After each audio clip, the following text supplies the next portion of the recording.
Hi good morning అందరికీ. ఈరోజు మనము పెసరపప్పు చారు చూద్దామండి. పెసరపప్పు అనేది మన ఎండాకాలం స్టార్ట్ అయిపోయింది కాబట్టి ఎండలకి ఏంటంటే పిల్లలకు కానీ మనకు కానీ వేడి చేయకుండా మంచి చలవ చేస్తుంది. ముందుగా పెసరపప్పు, టమాటా, పచ్చిమిరకాయ నేను కుక్కర్లో ఉడకబెట్టేసుకున్నానండి ఒక 4 విజిల్స్ వచ్చే వరకు. నెక్స్ట్ పెద్దుల్లిపాయి, చిన్నులపాయి మన పోపుకైతే రెడీ చేసేసుకున్నాను. ఇష్టం ఉండే వాళ్ళు దాంట్లో ఎండుమిరపకాయలు కూడా వేసుకోవచ్చు అనమాట. నెక్స్ట్ తాలింపు అయితే నేను పెట్టుకుంటున్నానండి పోపు. యాక్చువల్గా మన బాడీలో న్యాచురల్ పద్ధతిలో మనం వేడి తగ్గించుకోవాలంటే ఎండాకాలంలో ఇది చాలా డీహైడ్రేషన్గా ఉంటుంది కాబట్టి మన బాడీ మోస్ట్లీ డీహైడ్రేటెడ్లోనే ఉంటాము. అప్పుడు ఏంటంటే ఈ పెసరపప్పుతో చేసింది ఏదైనా కానీ ఒక పప్పు చారనే కాదు, కాకపోతే ఏంటంటే కొంచెం లిక్విడ్ రూపంలో మనకు తినాలనిపిస్తుంది కాబట్టి మనం పప్పు చారు అనేది కొంచెం ఎక్కువ ఇష్టపడుతూ ఉంటాము.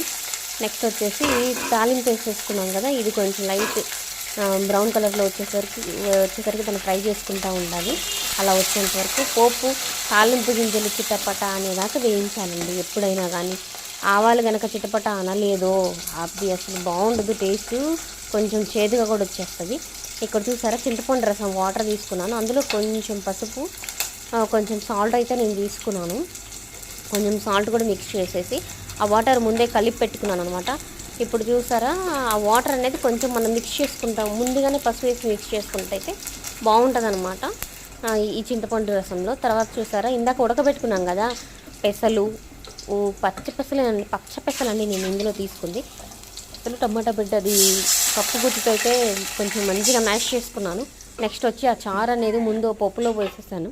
పప్పు వేయకుండా ముందు చారు అయితే నేను పోపులో వేసుకునేసి బాగా కొంచెం అది తెరలనిచ్చిందాక మనం ఉంచితే తర్వాత పప్పు చూసారా ఇలా మరీ మెత్తగా స్మాష్ చేయాల్సిన అవసరం లేదండి. కొంచెం పెసరపప్పు అనేది కొంచెం మంచిగా తగులుతూ ఉంటే బాగుంటుంది తినేటప్పుడు. ఇది చారు చూసారా బాగా మరిగిపోతున్నాయి కదా, మరిగేటప్పుడు కొంచెం కారం అయితే వేసుకున్నాను ఒక స్పూను.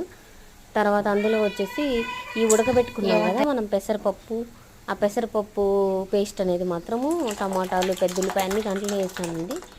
అవన్నీ దాంట్లో వేసేసి కొంచెం మంచిగా తెరలనిచ్చిందాక మనం కనుక దీన్ని కనుక చేసుకుంటే భలే ఉంటుందండి. ఎండాకాలంలో మస్ట్ అండ్ ట్రై రెసిపీ అండి. ఒక్కసారి మీరు ట్రై చేసి చూడండి, చాలా బాగుంటుంది. చిన్నపిల్లలు కూడా చాలా బాగా తింటారు అనమాట.